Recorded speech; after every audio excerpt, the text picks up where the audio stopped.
మెదక్ జిల్లా మాసాయిపేట మండలం రాంపూర్ తండా గ్రామంలో నూతనంగా ఏర్పాటు చేసిన ఎన్నికల పోలింగ్ స్టేషన్ను జిల్లా కలెక్టర్ రాహుల్ రాజ్ పరిశీలించారు. ఈ సందర్భంగా గ్రామంలో ఓటర్ల వివరాలను అడిగి తెలుసుకున్నారు. గతంలో 3 కిలోమీటర్ల దూరం వెళ్లి ఓటు వేసేవారమని గ్రామస్తులు తెలిపారు. ఈ సందర్భంగా జిల్లా కలెక్టర్ మాట్లాడుతూ ప్రజలకు అందుబాటులో ఉండే విధంగా పోలింగ్ స్టేషన్లను ఏర్పాటు చేస్తామని తెలిపారు.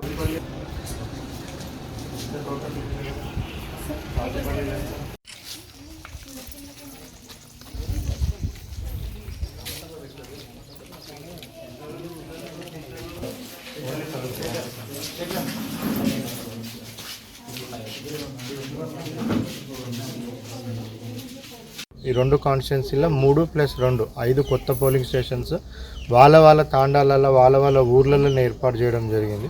సో దాంట్లో భాగంగానే ఈరోజు ఇక్కడ మన రామంతపూర్ తాండాకి రావడం జరిగింది. ఇక్కడ ప్రజలతో ఇంటరాక్ట్ అయితే కూడా వాళ్ళు చెప్పడం ఏంటంటే లాస్ట్ టైం ఉన్న పోలింగ్ స్టేషన్ ఒక 3 కిలోమీటర్స్ అబోవ్ ఉండే, సో ఇప్పుడైతే దగ్గరలోనే ఉంది అనేసి చెప్తా ఉన్నారు. తాండా లోపలనే ఏర్పాటు చేయడం జరిగింది. సో నా రిక్వెస్ట్ ఏంటంటే పబ్లిక్ అందరికీ, అంటే ఈ తాండా వాళ్ళే కాదు మొత్తం మెదక్ జిల్లా ప్రజలకు అందరికీ కూడా, సో పోలింగ్ స్టేషన్స్లలో ఏ సదుపాయాలు కలిగించాలనో, డ్రింకింగ్ వాటర్ కానివ్వండి, సో అక్కడ వాష్రూమ్ ఫెసిలిటీ కానివ్వండి, అక్కడ ఒక ఆశా వర్కర్తో హెల్త్ రిలేటెడ్ ఏమైనా ఇష్యూస్ ఉంటే అవి కానివ్వండి, షేడ్ నెట్ గురించి మంచి టెంట్ వేయడం కానివ్వండి, చైర్స్ కానివ్వండి, అన్ని సదుపాయాలు పోలింగ్ స్టేషన్లో మనం ఏర్పాటు చేస్తూ ఉన్నాం.